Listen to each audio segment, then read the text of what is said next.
بسم اللہ الرحمن الرحیم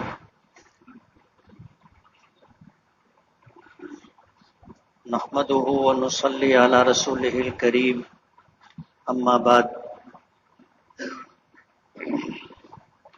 قال النبی صلی اللہ علیہ وسلم ان الدین یسر ولن یشاد الدین الا احد فقد غلب او کما قال علیہ الصلاۃ والسلام۔ بزرگان محترم اور عزیز دوستو، اللہ تعالیٰ اس کائنات کے خالق بھی ہیں، مالک بھی ہیں، اور اس کائنات کی تمام تر ضروریات کی تکمیل بھی اللہ نے اپنے قبضہ قدرت میں رکھی۔ اسی لحاظ سے اللہ تعالیٰ رب ہے۔ یہ اللہ تعالیٰ کی ربوبیت ہے کہ اللہ نے جب یہ کائنات بنائی تو جتنی بھی مخلوقات اللہ پاک نے پیدا کی، چاہے وہ ہمارے علم میں ہو یا ہمارے علم میں نہ ہو، ہر آنے والا دن ہماری معلومات میں اضافے کا سبب بنتا ہے۔ نئی نئی دریافت وجود میں آتی ہیں اور ہماری معلومات میں اضافہ ہوتا ہے، اور قیامت تک یہ سلسلہ چلتا رہے گا کہ ہماری معلومات میں اضافہ ہوتا رہے گا۔ تو اللہ نے جتنی بھی مخلوقات پیدا کی ہیں ان کا علم انسانوں کو ہو نہ ہو، لیکن ان کی ضروریات کی تکمیل اللہ نے اپنے پاس رکھی۔ اللہ نے اس میں کسی کو ذمہ داری نہیں دی۔ یہ اللہ تعالیٰ کی ربوبیت ہے کہ اس پوری کائنات میں کوئی بھی مخلوق ہو، چھوٹی یا بڑی، اس کی تمام تر ضروریات کا پورا کرنا اللہ نے اپنی ذمہ لیا ہے۔ قرآن کریم میں 12ویں پارے کی پہلی آیت ہے وَمَا مِن دَابَّةٍ فِي الْأَرْضِ إِلَّا عَلَى اللَّهِ رِزْقُهَا، کہ روئے زمین پر جتنی بھی مخلوقات ہیں ان تمام مخلوقات کی ذمہ داری اللہ نے اپنے پاس رکھی۔ الا علی اللہ رزق، کہ اللہ پر اس کو روزی مہیا کرنا اللہ کی ذمہ داری۔ انسان اشرف المخلوقات ہے، اور ہم میں سے سب کو پتا ہے کہ اللہ نے جتنی مخلوقات پیدا کی ہیں، انسان کے علاوہ، جنات و شیاطین کے علاوہ، کل قیامت کے دن اللہ تعالیٰ تمام مخلوقات کو مٹی بنا دیں گے۔ کوئی مخلوق باقی نہیں رہے گی، صرف انسان اور جنات و شیاطین ہوں گے جن کا حساب و کتاب ہوگا۔ ان میں سے کچھ لوگ جنت میں جائیں گے، کچھ لوگ جہنم میں جائیں گے، کچھ ایسے ہوں گے جو ہمیشہ ہمیشہ جہنم میں رہیں گے۔ یہ وہ لوگ ہوں گے جو اس دنیا میں آنے کے بعد انبیاء کرام علیہم الصلاۃ والسلام کی تعلیمات کو نظر انداز کر دیا، آسمانی مذاہب کو قبول نہیں کیا،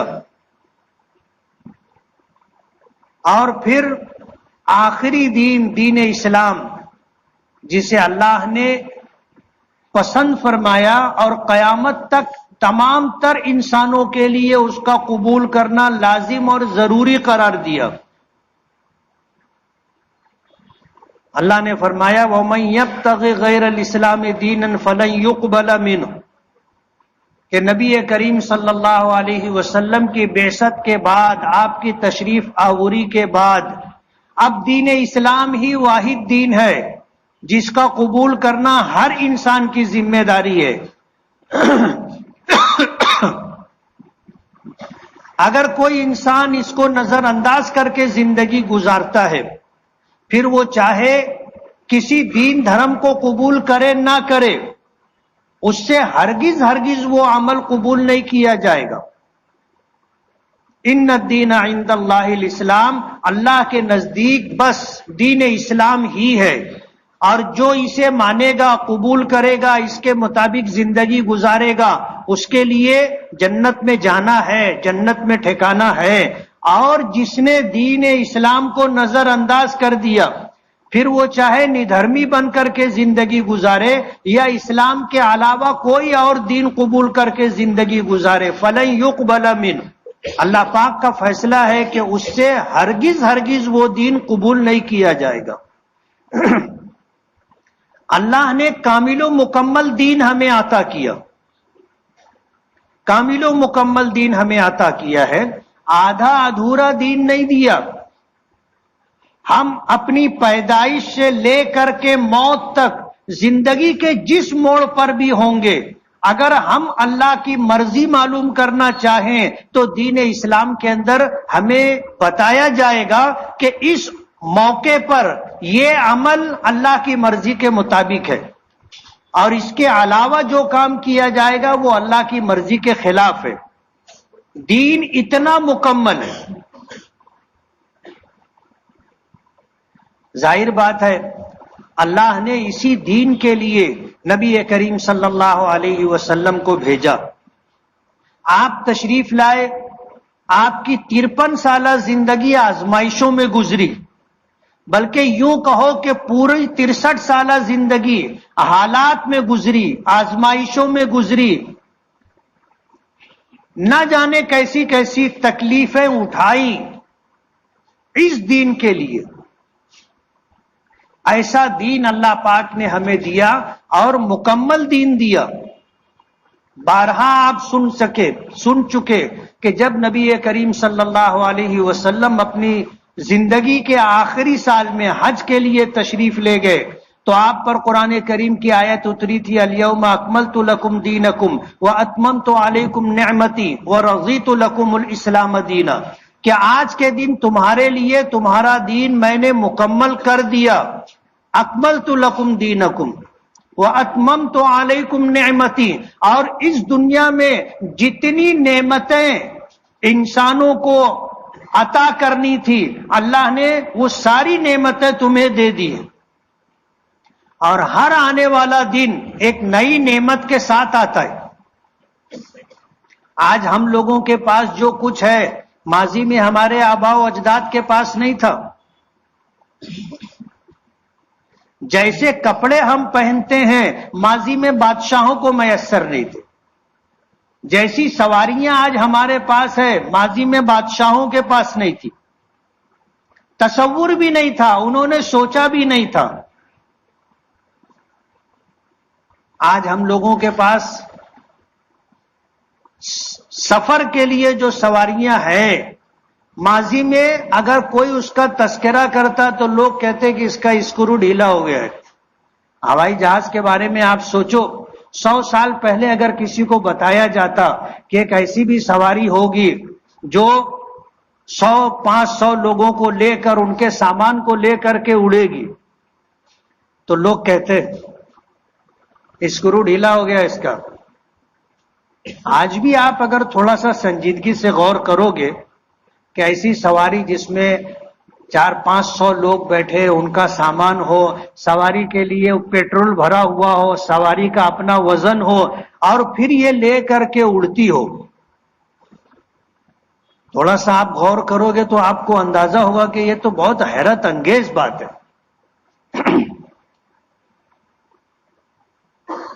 ماضی میں لوگ سوچا کرتے تھے کہ یہ سفر کرنا ہے کتنا ٹائم لگے گا، اب تو ایسا ہے کہ آپ سواری پہ بیٹھے ایک جھپکی لیے تو معلوم پڑا دلی آ گیا ہے۔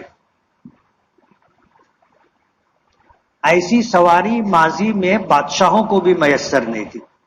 اللہ نے ہمیں وہ نعمتیں دی ہیں اور ہر آنے والا دن اس سے بہتر نعمتوں کو لے کر کے آئے گا۔ پہلے لوگ حج پر جاتے تھے، 4-6 مہینے کا سفر ہوتا تھا، یہاں سے خط لکھا جاتا تھا تو 1 مہینے میں پہنچتا تھا، پھر وہاں سے جواب 1 مہینے میں آتا تھا، 1-2 خط آتے جاتے تھے، پھر آدمی آ جاتا تھا۔ اس سے پہلے ایسا ہوتا تھا کہ یہ بھی انتظام نہیں تھا، آدمی حج پر جاتا تھا تو سواری وہی اونٹ پر، خچر پر لمبا سفر کرتے تھے، پانی کا سفر ہوتا تھا، جاتے تھے تو واپس آ گئے تو نصیب، نہیں تو لوگ جاتے تھے واپس بھی نہیں آتے تھے۔ اور پھر جب واپس آنے لگے تو ایسی حالت میں واپس آتے تھے کہ گھر کے لوگ ان کو نہیں پہچان پاتے تھے. یہاں سے نکلتے تھے، بادبانی کشتیاں تھی، ہوا مخالف ہو تو حد سے پہلے پہنچ جاتے تھے. ہوا اگر موافق نہیں رہی، مخالف رہی، تو ایسا بھی ہوتا تھا کہ پہنچتے تھے تو معلوم ہوتا تھا کہ حج ہو گیا. پھر سال بھر ان کو وہاں رکنا پڑتا تھا، آنے والے حج کا انتظار کرتے تھے اور پھر حج کر کے واپس آتے تھے. اور پھر واپسی کا سفر بھی اسی طرح کا ہوتا تھا. اپنے گھر پر آتے تھے تو لوگ دیکھ کے بولتے تھے کہ بابا معاف کرو. اتنی بری حالت لوگوں کی ہو جاتی تھی. آج تو ایسا ہے کہ حج پر جانا، عمرے پر جانا کوئی مشکل مرحلہ نہیں رہا. پہلے سفر بہت مشکل تھا، حج آسان تھا. اب سفر آسان ہو گیا ہے اور لوگوں کی بھیڑ کی وجہ سے حج مشکل ہو گیا ہے. ہر آنے والا دن نئی نئی نعمتیں لے کر کے آئے گا. اللہ نے نعمتیں عطا کر دی، مکمل کر دی. وَأَتْمَمْتُ عَلَيْكُمْ نِعْمَتِي، اور آیت کا تیسرا ٹکڑا ہے وَرَضِيتُ لَكُمُ الْإِسْلَامَ دِينًا، اور تمہارے لیے دین اسلام کو میں نے پسند کر لیا ہے. انسانی زندگی پر آپ اگر غور کرو گے تو یہ بات ملے گی کہ انسانی زندگی سے وابستہ جو ضرورتیں ہیں وہ دو طرح کی ہیں. حدیث پاک میں آتا ہے کہ اذا تزوج العبد فقد استکمل نصف الدین فلیتق اللہ فی الباقی، کہ جو شخص نکاح کر لیتا ہے اس نے اپنے آدھے دین کو مکمل کر لیا. اب بقیہ آدھے دین میں اللہ سے ڈر کر کے زندگی گزارے. انسانی ضروریات جو ہیں وہ دو طرح کی. ایک ہماری جنسی ضروریات ہے، ایک ہماری جنسی ضروریات ہے جو نکاح سے مکمل ہو جاتی ہے. آدمی نکاح کر لیتا ہے تو زنا سے بچ جاتا ہے. اسی لیے نبی کریم صلی اللہ علیہ وسلم نے فرمایا کہ نکاح کے عمل کو آسان کیا جائے، زنا مشکل ہو جائے گا. اور آپ دیکھو کہ دین اسلام نے نکاح کو کتنا آسان قرار دیا. دو چیزیں ضروری ہیں، ایجاب و قبول، یہ فرض ہے.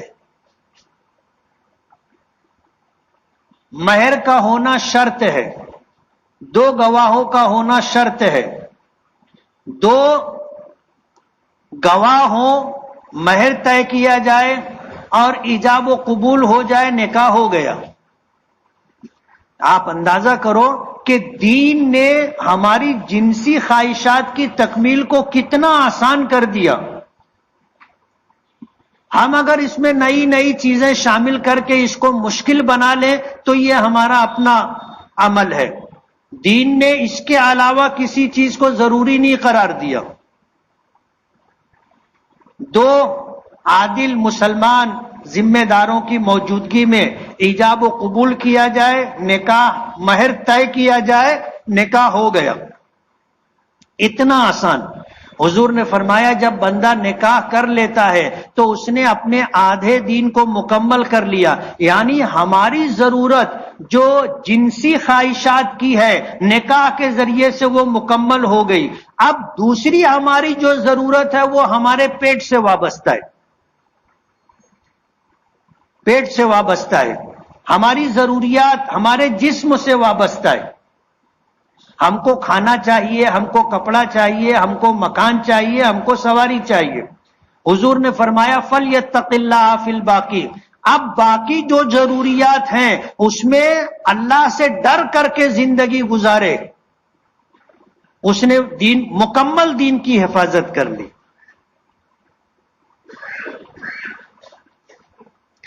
نکاح کے علاوہ ہماری جو ضرورتیں ہمارے جسم سے وابستہ ہیں وہ آدھی ہیں، آدھی جنسی خواہشات سے ہیں.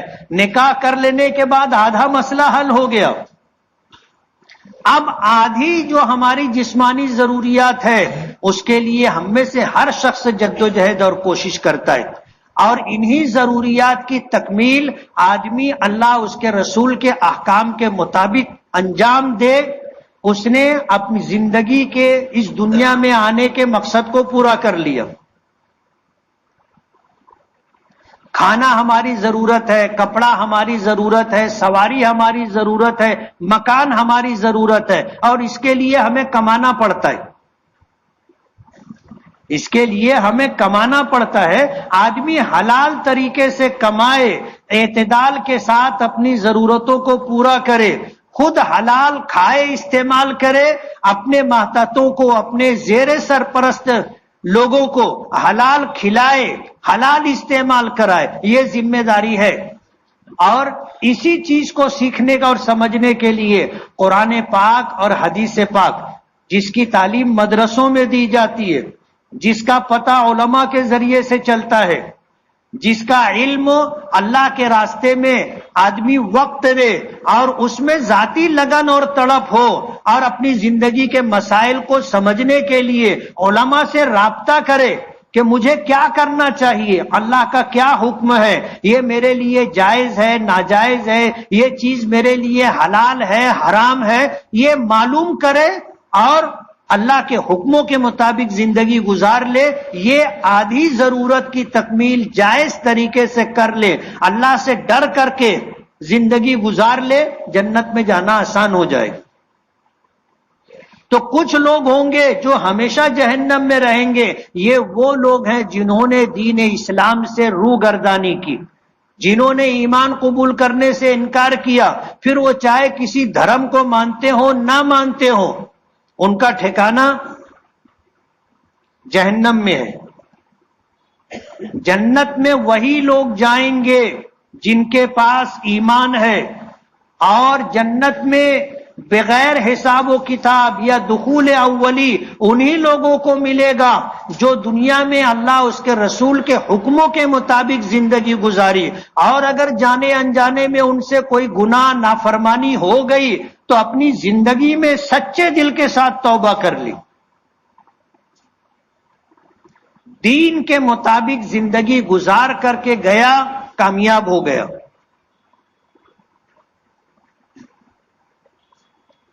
اسی لیے حدیث پاک میں آتا ہے کہ طلب العلم فریضۃ علی کل مسلم، ہر مسلمان پر دین کا علم حاصل کرنا فرض ہے۔ کتنا علم حاصل کرنا؟ جتنے علم کی ہم کو ضرورت ہے۔ اب وہ ضرورت دو طریقے سے پوری ہو سکتی ہے، یا تو ہم خود قرآن و حدیث کا علم حاصل کریں، کتابیں پڑھیں، تو ہمیں ہمارے مسئلوں کا حل مل جائے گا۔ اس کے لیے عالم بننا پڑے گا، اس کے لیے عالم بننا پڑے گا۔ اور اگر ہم عالم نہیں بن سکے تو پھر ہمیں کسی عالم کے ساتھ جڑ کر کے رہنا پڑے گا، تعلق رکھنا پڑے گا، اور ہمارے تمام تر مسائل میں اللہ کی مرضی اور نامرضی ہم معلوم کریں گے تو ہمیں پتہ چلے گا۔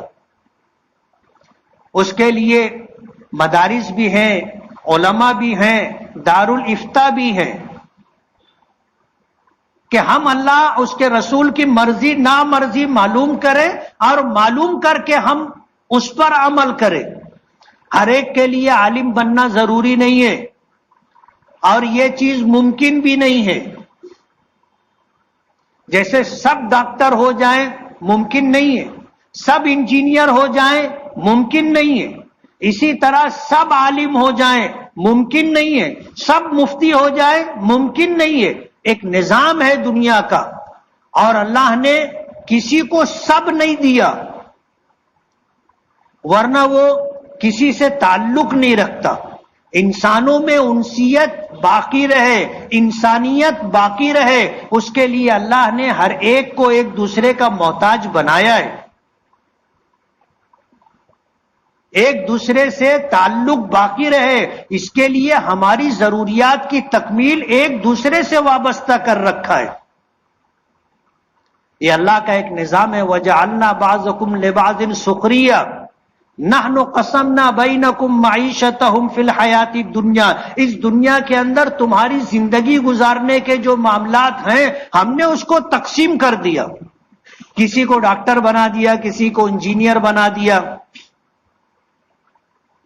آپ اس پر تصور کر لیں، ہماری تمام تر ضروریات کسی نہ کسی سے وابستہ ہے، کسی نہ کسی سے وابستہ ہے۔ ہم دن میں اپنی ضروریات کے لیے 10 لوگوں سے ہم ملتے ہیں۔ یہ اللہ کا اس دنیا کا نظام ہے۔ وَجَعَلْنَا بَعْضَكُمْ لِبَعْضٍ سُخْرِيًّا، اور ہم نے درجات قائم کر رکھے کہ بعض کے ساتھ تعلق رکھنے میں چھوٹے بڑے کا فرق ہوتا ہے، فرق مراتب ہوتا ہے، کوئی بڑا ہوتا ہے کوئی چھوٹا ہوتا ہے۔ یہ فرق مراتب بھی اللہ نے رکھا ہے، قیامت تک کوئی ختم نہیں کر سکتا۔ آپ نے اخبارات میں پڑھا ہوگا، بڑی بڑی کانفرنس ہوتی ہے، دنیا بھر کے دانشور جمع ہوتے ہیں، ماہرین معاشیات جمع ہوتے ہیں، اور دنیا سے غریبی ختم ہو جائے اس پر مشورے ہوتے ہیں اور فیصلے ہوتے، لیکن یہ کبھی بھی نہیں ہوگا۔ سبھی مالدار ہو جائیں گے تو پھر میری دکان میں جھاڑو کون دے گا؟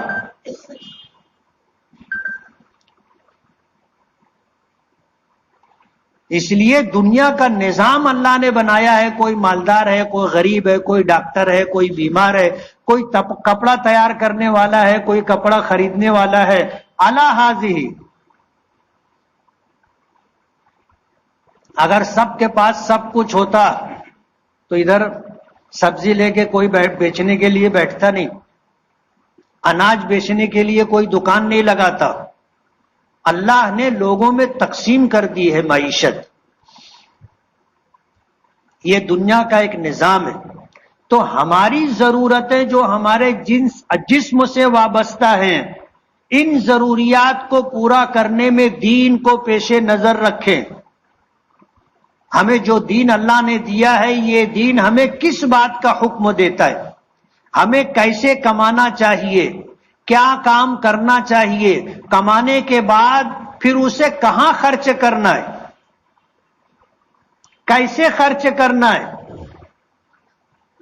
تو مکمل دین اللہ پاک نے ہمیں عطا کیا ہے، اور اس کا علم ہمیں قرآن و حدیث سے ہوگا، اس کا علم ہمیں علماء کے ذریعے سے ملے گا، اس کا علم ہمیں کتابوں سے ملے گا، اور یہی ہم میں یہ مزاج بن جائے اور یہ بات ہم میں پیدا ہو جائے کہ ہم اپنی زندگی کے تمام تر معاملات کو سوچ سمجھ کر کے، علماء سے پوچھ کر کے، اللہ اس کے رسول کی مرضی نامرضی معلوم کر کے ہم اس پر عمل کریں، تو دنیا میں آنے کا ہمارا مقصد پورا ہو جائے گا۔ اور جب ہم یہاں سے اللہ کی بارگاہ میں جائیں گے تو ظاہر بات ہے حساب و کتاب کا مرحلہ ہے، ایمان ہوگا، ہم سے دوسرے معاملات میں سوال و جواب ہوں گے۔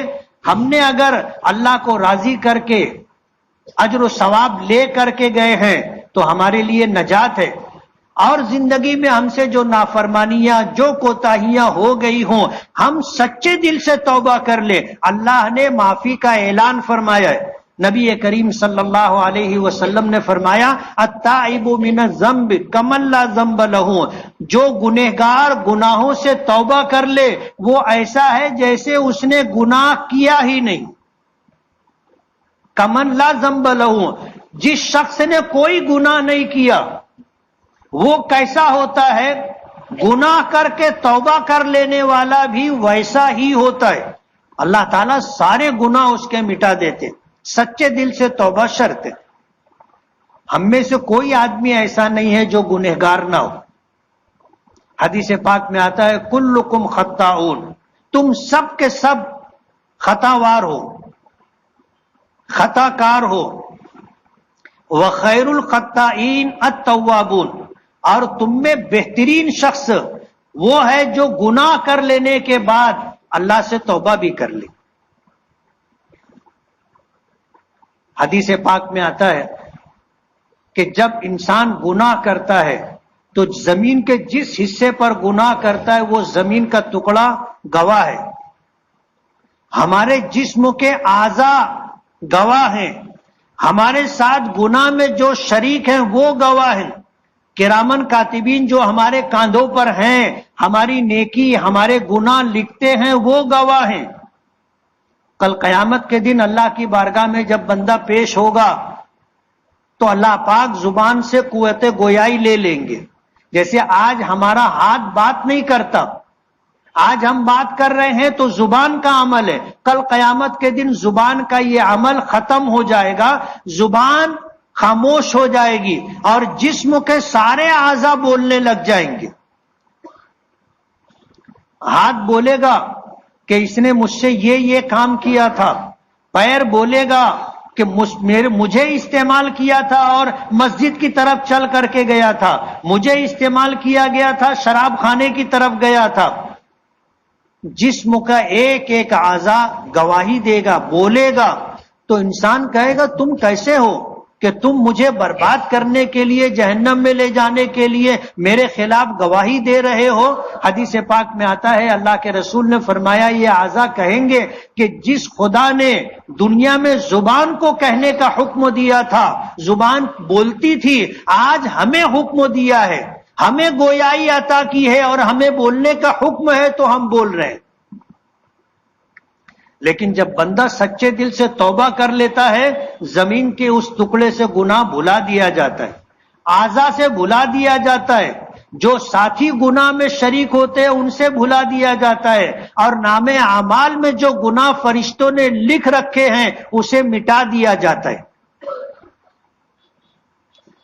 توبہ معمولی چیز نہیں ہے، شرط یہ ہے کہ آدمی سچے دل سے توبہ کرے، سارے گناہ اللہ پاک معاف کر دیں گے، اللہ کا وعدہ ہے، اللہ کا وعدہ ہے، تم سچے دل سے توبہ کر لو معاف۔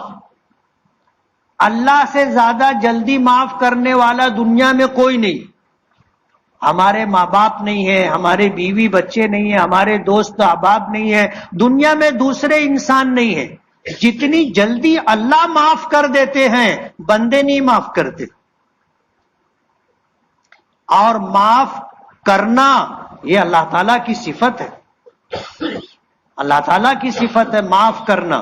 اللہ کا نام، اللہ کے ناموں میں سے ایک نام ہے العفو، معاف کرنے والا، اور یہ اللہ کی ذات میں یہ صفت علی وجہ الکمال ہے، مکمل ہے۔ بندہ دل سے توبہ کرے، ابھی فرشتے یہ توبہ کے الفاظ لے کر کے اللہ کی بارگاہ تک پہنچتے بھی نہیں ہیں، اللہ خود سن رہا ہوتا ہے، معاف کر دیتا ہے۔ بہت آسان ہے، بہت آسان ہے، بس آدمی جو ہے سچے دل سے توبہ کر لے۔ علماء نے ایک عمل لکھا ہے، وہ یہ کہ جب ہم سے گناہ ہو جائے تو جس جگہ ہم سے گناہ ہوا ہے اس جگہ ہمیں توبہ بھی کر لینا چاہیے کہ کل خدا نہ خواستہ زمین کا یہ ٹکڑا اگر ہمارے خلاف اللہ کی بارگاہ میں گواہی دے کہ اس نے میری پشت پر رہ کر کے اس نے یہ گناہ کیا تھا، تو زمین کا وہ ٹکڑا یہ بھی کہے کہ اللہ مگر اس نے معافی بھی مانگ لی تھی، توبہ بھی کر لیا تھا۔ جیسے حاجیوں میں ہم لوگ یہ بات کہتے ہیں کہ جب میدان عرفات میں پہنچو، میدان عرفات میں، اور وہاں جو ہے وقت گزارو، تو اس موقع پر زمین کے اس حصے کو گواہ بھی بناؤ کہ تم گواہ رہنا، میں کہتا ہوں اشہد ان لا الہ الا اللہ و اشہد ان محمدن عبدہ و رسولہ۔ کل قیامت کے دن زمین کا یہ ٹکڑا گواہی دے گا کہ اے اللہ اس شخص نے میری پشت پر رہتے ہوئے تیری وحدانیت کی اور تیرے نبی کی نبوت اور رسالت کی گواہی دی تھی۔ اسی لیے ہم کہتے ہیں کہ جب مسجد نبوی کا مؤذن کہتا ہے اشہد ان لا الہ الا اللہ، تو کون سنتا ہے؟ نبی کریم صلی اللہ علیہ وسلم سنتے، ابو بکر و عمر سنتے ہیں۔ کل قیامت کے دن اس مؤذن کی وحدانیت کی گواہی اور رسالت کی گواہی خود اللہ کے رسول دیں گے۔ آپ اندازہ کرو مسجد نبی کا مؤذن کتنی فضیلت کا حامل ہوگا کہ اس کے ایمان کی گواہی اللہ کے رسول صلی اللہ علیہ وسلم دیں۔ روضہ مبارک پر جب پیشی ہو تو روضہ مبارک پر جانے کے بعد صلاۃ و سلام پیش کرنے کے بعد اتنی آواز سے شہادتین پڑھنا چاہیے، اشہد ان لا الہ الا اللہ و اشہد ان محمدن عبدہ و رسولہ، تاکہ یہ آواز اللہ کے رسول تک پہنچ جائے، ہماری یہ آواز ابو بکر و عمر تک پہنچ جائے۔ کل قیامت کے دن ہمارے حق میں بھی ہمارے نبی گواہی دیں گے کہ جب یہ میری قبر پر آیا تھا تو اس نے اس بات کی گواہی دی تھی کہ اللہ کے سوا کوئی معبود نہیں ہے، اس بات کی گواہی دی تھی کہ میں اللہ کا بندہ اور اس کا رسول۔ تو زمین کے جس ٹکڑے پر ہم سے گناہ ہو جائے اسی زمین کے ٹکڑے کو توبہ کر کے اس بات پر بھی گواہ بنا لینا چاہیے کہ کل قیامت کے دن اگر یہ ہمارے خلاف گناہوں کی گواہی دے تو اس بات کی بھی گواہی دے کہ اللہ اس نے میری پشت پر رہتے ہوئے توبہ بھی کی تھی۔ ایمان لے کر کے جاؤ گے اور دین اسلام کے مطابق زندگی گزار کر کے جاؤ گے تو ٹھکانہ جنت میں ہوگا۔ اور یہ جذبہ، یہ خواہش کیسے پیدا ہوتی ہے؟ آدمی اللہ کے راستے میں نکلے، مسجد کے ماحول میں رہے، دعوت و تبلیغ کی محنت سے جڑے، لوگوں میں چلے پھرے تو لوگوں کی بے دینی دیکھ کر کے آدمی میں ایک تڑپ پیدا ہوتی ہے اور وہ خود بھی بے دینی چھوڑ کر کے دین کے مطابق زندگی گزارنا پسند کرتا ہے۔ ایمان میں جان آتی ہے، ایمان میں جان آتی ہے اللہ کے راستے میں چلنے پھرنے سے۔ آج مالیگاؤں میں اجتماع کا دوسرا دن ہے، مغرب بعد بیان ہوگا اور اس کے بعد دعا ہوگی۔ آپ سبھی حضرات سے شرکت کی گزارش ہے۔ وآخر دعوانا ان الحمدللہ رب العالمین۔ جن ساتھیوں نے سنت نہ پڑھی ہو وہ سنت پڑھ لیں۔